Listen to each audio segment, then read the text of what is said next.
Take a lane round what looks like a rather large obstacle.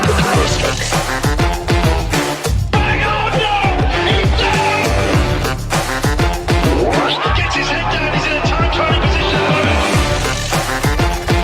This is the Domestiques, presented by Black Sheep Cycling.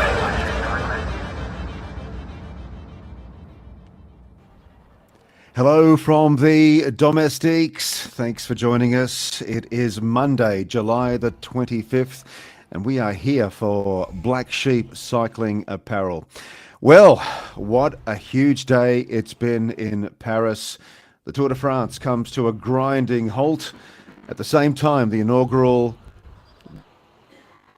starts its journey under a blazing hot sun in the French capital. It really was a huge day of celebration. And I had the opportunity of witnessing on the spot both events. It was wonderful. The men and the women, thousands, tens, probably hundreds of thousands of people there. And Matilda, Tills, I've got to say, I thought about you today. I was on location to see the women start their Tour de France journey. There was so much anticipation. They were proud day for women cycling, and I was privileged to be there. And I can genuinely say to you, Tills, I thought of you today. And I know you're not here in Paris, you're in a cold city in Australia, but I wish you were here. We're really. Jeez, don't break her heart. Sorry. I know, just wind it up. No, thanks so much, Mike. I appreciate the thoughts, and I think, look, I was, yes, on the ground here in Australia. Here, so I can only imagine how it felt for the women who were over there, and I think also the women who have come and gone within the sport. I think everyone will be coming back to it to watch, and you saw even in an interview with Amanda Spratt on the start line, there was emotion and tears, and just I think the women who have been there for a few years, they never thought that they'd get here. There was always so much. La course was always a challenge. It was always a one day, and I think they can't believe that not only was the yellow jersey awarded last night, but they get another 7 stages after today. And I'm all in. I'm not there on the ground, but I'm certainly feeling it back here, and it's amazing. Well, I had a great day for many reasons, and one of those reasons was to track my fellow domestique in Lee Hollywood Turner, and I can honestly say I was in the same place, in the same city, breathing the same air as you, Hollywood. What a moment that was. Oh, yeah, what a great day. I don't know how you found me. I was sort of trying to dress inconspicuous. Yellow glasses, yellow shirt, yellow slides and yellow shorts, yellow phone, everything yellow. But no, it was honestly such a wonderful the atmosphere when they first roared onto the Champs-Élysées. I can't pronounce it. It was just the buzz. Today reminded me of 2018 when I went to the West Coast versus Collingwood Grand Final, walking to the MCG. You could just feel the atmosphere in the air, the tension. It was just, you could cut it with a knife. It was just so exciting. I just hadn't experienced that before, and it was just so good to be there. I was pinching myself. I'm not a big AFL fan, but I'm sure today was much bigger than that. No, it was massive today. Like looking up from where we went up to the 9th floor and looking down across the whole boulevard and just seeing the crowds 10 deep and just a roar when the riders roared up and down. It was just, man, I just hadn't experienced it. It was fantastic. It made the Tour Down Under look like a Caulfield Carnegie on a rainy summer's day. That's what it made the Tour Down Under look like. It was just so big. It was the big show. Now, just briefly describe your day, Hollywood, because after watching at ground level, you took me upstairs to the 9th level of a building overlooking the Champs-Élysées, and we had a few drinks, we had a few nibblies. I had to leave early because I was getting flustered, hot, tired, but you stayed there until, 11, 12 o'clock at night? No, yeah, but to the end, and then we went across to the bike exchange. Had more fun there. So look, I was lucky through Giant Bicycle into the one of the marketing guys yesterday, just out in the street, which again, just luck went my way. And then, yeah, Ali and I got invited up there, and we just had a wonderful day. And I spoke to a lot of the Giant global people that I'd met over the years, because obviously I've tied in with giant bikes. So it was honestly, it was like pinching myself. I was like a kid at the Royal Melbourne Show. I was just so excited. It was, oh man, I can't explain. But listen, you told us off air just before we came on that you spoke to Jerry Ryan, the White Knight of Australian cycling, and some big guns. Michael Matthews was there. Who else was there? Give us the scoop. They were all there, but I spoke to Jerry, which is nice. We had my friend from Giant, Stefano, introduced me to Jerry. I saw Bling and thanked him for being on the podcast. And I met Brent, who's the general manager of Team Bike Exchange. I interviewed him, which is on my Instagram now. And I was just pinching myself. They were all there, all the teams, the riders, and I was just sort of soaking it up and taking it all in. I just couldn't believe it. Chills, I reckon they were pinching him too. Yeah, what was the? Was it a success? For Orica? Definitely, because because I interviewed Brenton, which is on my Instagram, and definitely they won 2 stages and had 4 second places. So it was definitely a success for them. And Jerry had a got you moment to me. He said to me, why do they call you Hollywood? And I said, oh, well, have a look at me. And he goes, I know that. Got you. I went, yeah, you got me. Fair enough. So, but no, the mood around the bus was jovial. They were relieved that it had finished. Michael Matthews was there with his wife. He was exhausted. They were relieved that it finished, but there was a sense of that it was definitely successful, and they were all happy. And it was a really good vibe around the Green Edge team bus. Exchange. Well, the news today is that Jerry Ryan has extended his relationship with the Green Edge squad, Bike Exchange, JACO, whatever you want to call it, till the end of 2020. There'll be an Aussie registered team in the men's tour, the world circuit, until then. And Bling is going to stay on. So that's good news too. So it's great news. He's got a good relationship there. He's obviously getting paid well. I'm not exactly sure what the budget will be moving forward.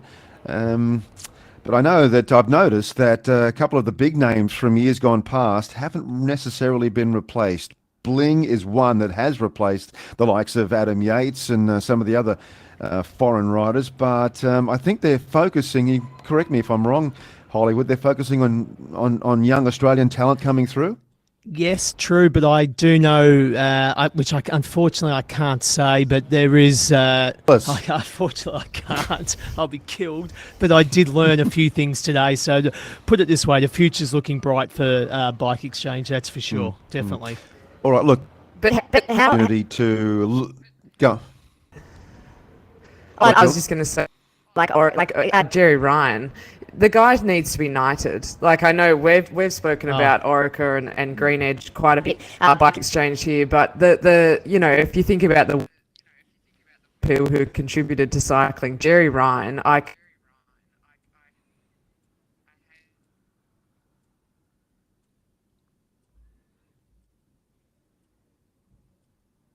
probably over 150 million euro that he's put in over 10 years for that. It's unbelievable. And it's been great to see some of the signings he's had. And I know we've been rightly critical of some of the talent that they've let go, but you never know where Lucas Hamilton's going to go to. They had the choice out of Ben and Lucas, and I think he's just a little bit slower to develop. So, it's amazing to see them reinvesting in Australian talent, and it looks like there's a little bit of groundswell again. So it's feeling very positive at the moment. Well, Jerry's got a lot of businesses, and he treats the Green Edge consortium as a passion, as a hobby. Definitely. An expensive one. So long live Jerry Ryan, and let's knight him. I don't think we do knighthoods in Australia, but let's do something to just praise what he's done. Honestly, look, let's look back on the last 3 weeks, and we will focus on the women very shortly. But let's look back on the last 3 weeks of this Tour de France. It has been the best Tour de France in my time, and I've been following this great race since the early 1990s. It's had everything. It's had speed. It's had excitement. The stages have never let up. The riders have had very little time to actually relax and have a chat to each other, apart from today, obviously, the final stage. But what a Tour de France. Full on, full gas from the get-go in Copenhagen. Definitely, and it was just like like even though the GC didn't really change a lot, like it was sort of Pog, and then it went to Vindegaard, and it stayed that way. Normally, you'd say, "Oh, that would be boring," because it wasn't a lot of changes. But every stage, it was like a chapter of a book. It was just different. It was an exciting finish, and like even that one, not the one before the time trial where the jumbo rider won the Frenchman, like the call from Carlton Kirby, it was just insane. It was so exciting, and it was just like meant to be a sort of a nothing stage, and it was even that delivered in the end. It was like watching Melrose Place when you were young. Every episode was exciting. You couldn't wait for the next episode because it was always a twist and a turn. It was so exciting. Hollywood, every time you're a bit younger than me, so you probably can't remember Melrose Place. Hollywood, every time you mention Carlton Kirby, is that a man crush moment for you? I just think he is the best commentator. Like, because I'm over here, I got to experience the GCN coverage, and it was just first class with him, Rob Hatch, McEwen, Lloyd. It was just such good commentary. Because I'm into my commentary, and it's the one put it up to the climax, and it's so exciting. It was. Really, really good to listen because, I would ride and would come back and watch the last sort of couple of hours on TV because it's, we're in the right time zone. It was just so exciting to watch the GCN coverage. It made the race so much better. Tils, how fitting was it that a Danish rider would win the Tour and basically bookend this Tour de France? It started in Copenhagen in the Grand Depart and it finished with a Danish victory. Quite fitting, I guess. Yeah, I would have loved to in Denmark over those last few stages, and the crowds going wild, and I imagine it would have been like an Irish pub during the rugby, but very fit. So the investment there to start the tour there, and only grows the sport. The Cadell there for Australia for that period of time, but then to have had the tour there, and then to have had an incredible role model as well, a family man, guy, and really well, and just Well,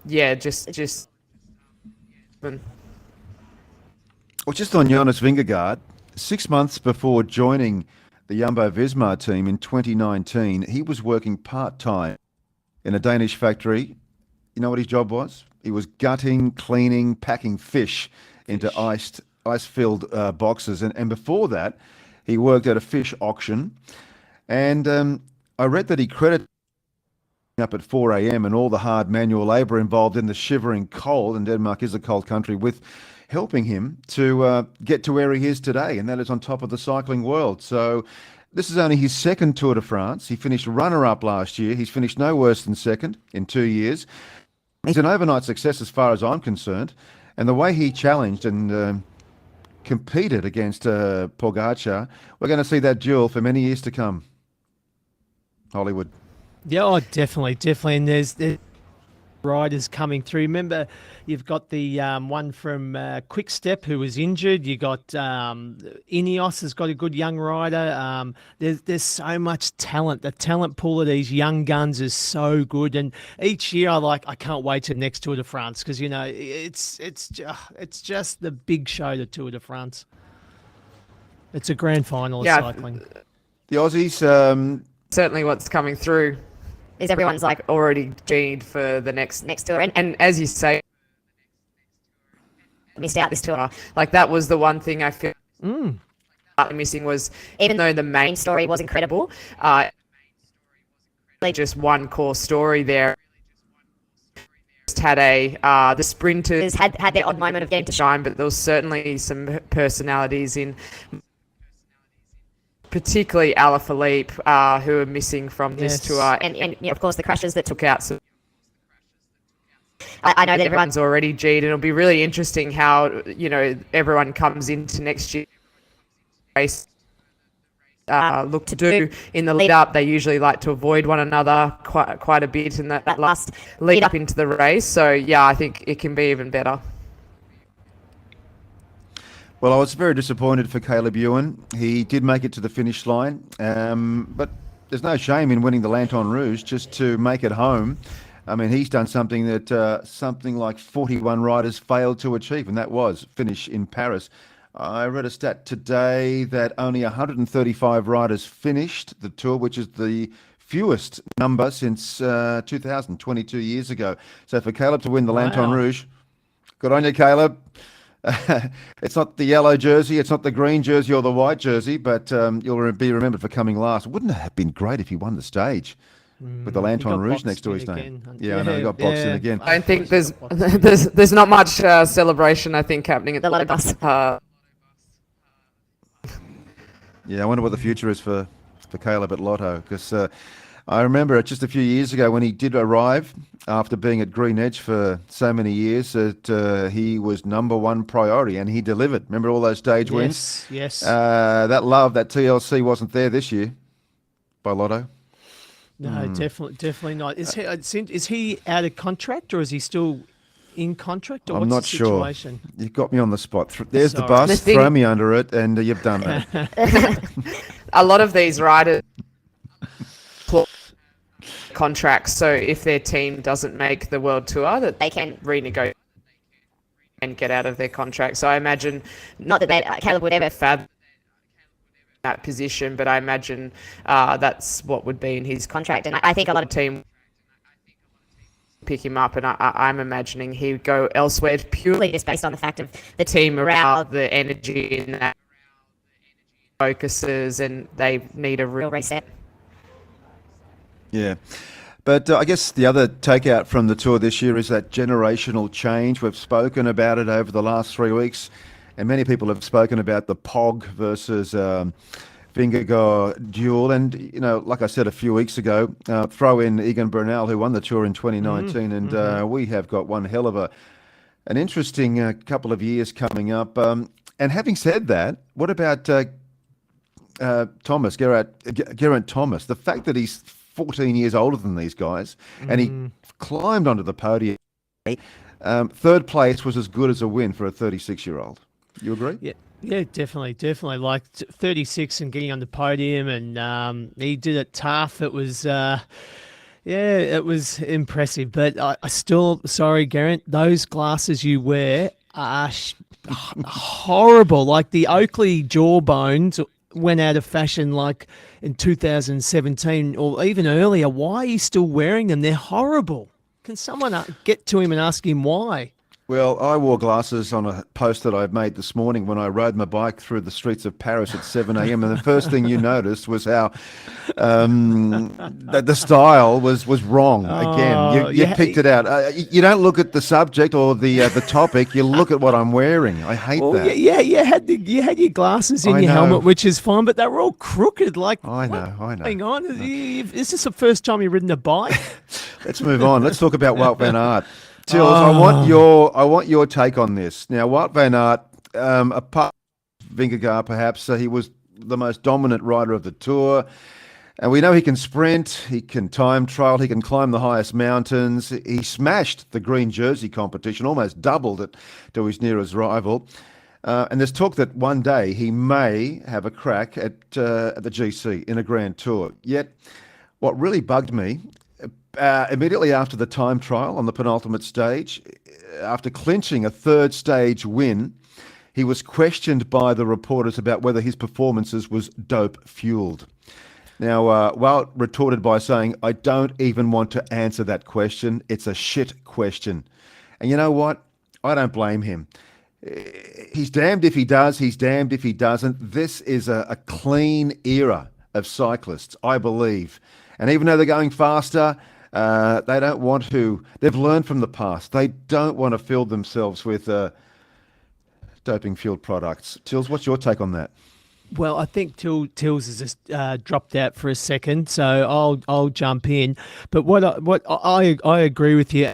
Honestly, Mike, I would be devastated if someone from Jumbo or UAE went positive. It would break my heart because I really do believe that it is clean now, and it would be so disappointing if that bubble bursts for me. I did see that Paul Kimmage, the guy who used to spar with Armstrong, said something that, they were saying how it's clean now, and he just wrote bullshit. But look, he's a bit sour grapes. But I would be devastated if one of the guys went pos, because it just seems like it is clean now. Like you said, Mike, I think they've learnt from their not they've learnt, but they've looked at the past and they've moved on from that. So I hope that is correct. But going on about, you were saying about Wout being a GC contender, I used to think that, but then when I saw them live today, after the stage around where the buses were, and I saw them together, the body is so different. Like Vingegaard looks like a POW, and Mart looks sort of normal. And I that's when I thought, geez, their body shape is so different. Like I just thought, nah, to be GC, you've got to be, borderline anorexic. It's just their body shape in real life when you see them. It's like, honestly, like POWs. Yeah, but that wasn't the case in the Miguel Indurain era. 5-time winner, early 90s. He was about 6'3". I can't remember his weight, but he was a tall dude. And Wout is a 6'2", 6'3". He doesn't have the same physique, but he's certainly got the power and the stamina. We're talking about different eras. Miguel, I love him. Miguel Indurain, I love him, but Don't was say a it. different. I won't. I can't. It's blasphemy. It's like breaking the third commandment: do not use the Lord's name in vain. I will not say it. Tills, are they clean? Oh, Tills, you're dropping the wheel today. Tills is dropping the wheel. Mate, Tills, oh, you're here. mate. You're back on the wheel. Bloody Brisbane just got 3G. They've only just joined the Wi-Fi, so I'm fucking bloody struggling today. Sorry, team. I'm letting the team down. I'm off. Hold the wheel, Tills. Hold the wheel. I can't. I'm just seeing you right away at the moment. But I caught little bits of that, so you can cut me out later. But there's Walt will not be GC unless they change the course, because the thing is, everything that makes Walt great is because he's not GC, so he doesn't want to have to go all in on one stage. He wants to go all stages. So it will be interesting, though. I think there was enormous relief in that Jumbo team. The fact that Walt didn't even contest, very surprising.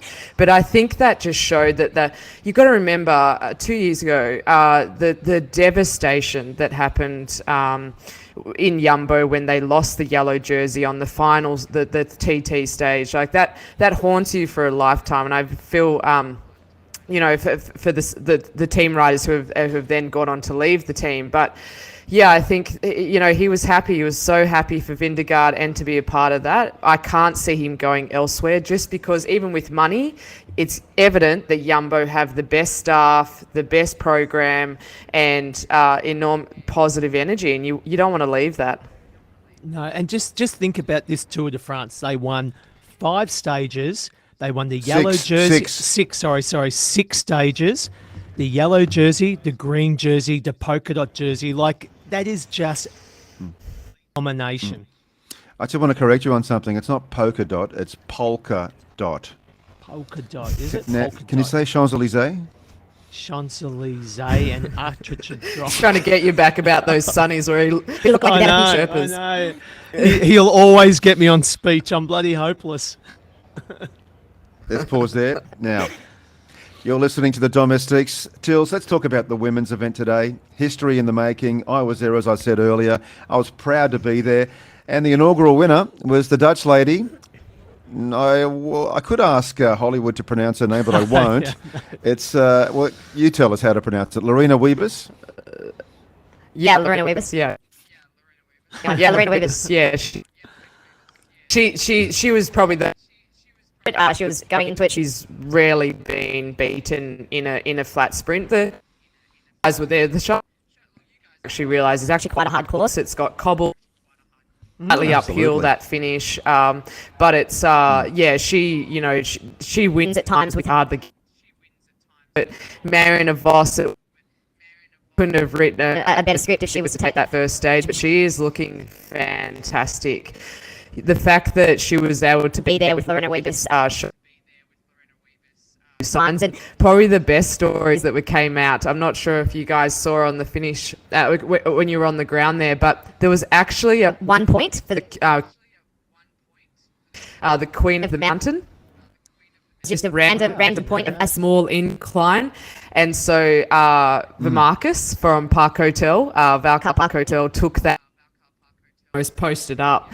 It was a little bit like Conda Court, in the men's KON. But yeah, she won that jersey pretty much the next 3 stages. So to get up on the stage in Paris, she's not a pure climber. It was a fantastic moment during the race, but you saw a huge contest just in the sprint points, and I think that's what's really exciting. There's a lot of riders ability, and the best thing is, unlike the men's tour, and there's a lot of comparison, we've seen these women race one another a lot throughout the year, so we come in with a lot more knowledge of what they're like against one another. So yeah, it should be a stage, and for what was just a sprint stage today.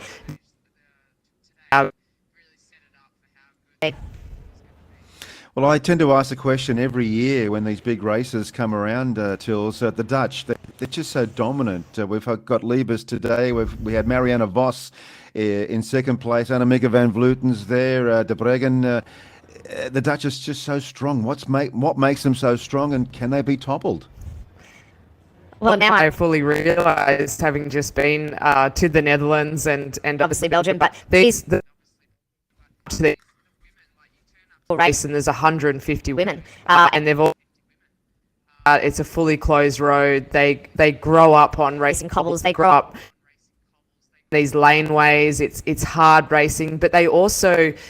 It's the coverage, Tommo. Like, I know that when I started triathlon, I did that because I knew, admired that sport. I didn't know any cyclists. I didn't see any cyclists. I didn't even know there was a future in cycling. And then where the sport has come in particularly the last 5 years, even with social media, the role that's played in creating these idols and telling the story there when coverage has been enormous. And the stage had and will continue to have, and everyone wants to be a part of that. Every girl, every young woman who's involved in cycling, so it's just going to go from strength to strength. Yeah, people are asking why was only the last 2 hours of the coverage shown around the world today. Well, look, it's the first of hopefully a long journey. I can remember in 2003 when my former employer showed the first live coverage of the Tour de France. It was the final stage of the centenary year, and they only showed the last 2 hours, and you got to crawl before you can walk. It'll come. It will come. It won't be long before you do see every stroke of every pedal of every stage of every women's cycle world tour race. Well, I hope so, because what you can understand is the start of the race is exciting, because that's when the break goes, and you see the dynamics of the break going and coming back, then the right one sticking. So the start of the race is quite exciting, and then it's a middle bit that's okay, and then the end's obviously the end. But I like seeing it from the start, because I like to see the break forming and getting away. So hopefully it will get to that where we see, like with the men from kilometre 1, it's live and uninterrupted. Tills, just back on your point about how strong the Dutch are and the fact that they train on these kinds of roads, the cobbles, etc. How can Australian, New Zealand riders learn from the Dutch? And are we a different breed? Do we train differently? What is it? No, I think the women do get a really good opportunity. I know it's something that I've always tried in training with a lot of the men, which enable you to have these big packs and sort of the stress of that bunch. But yeah, nothing compares to actually getting over there. But I think, as you say, you've got to crawl before you walk and run and sprint, Tommo. So you've got to start. I think skill set is a massive one to start off with. You can't race these types of races without the confidence in the bunch.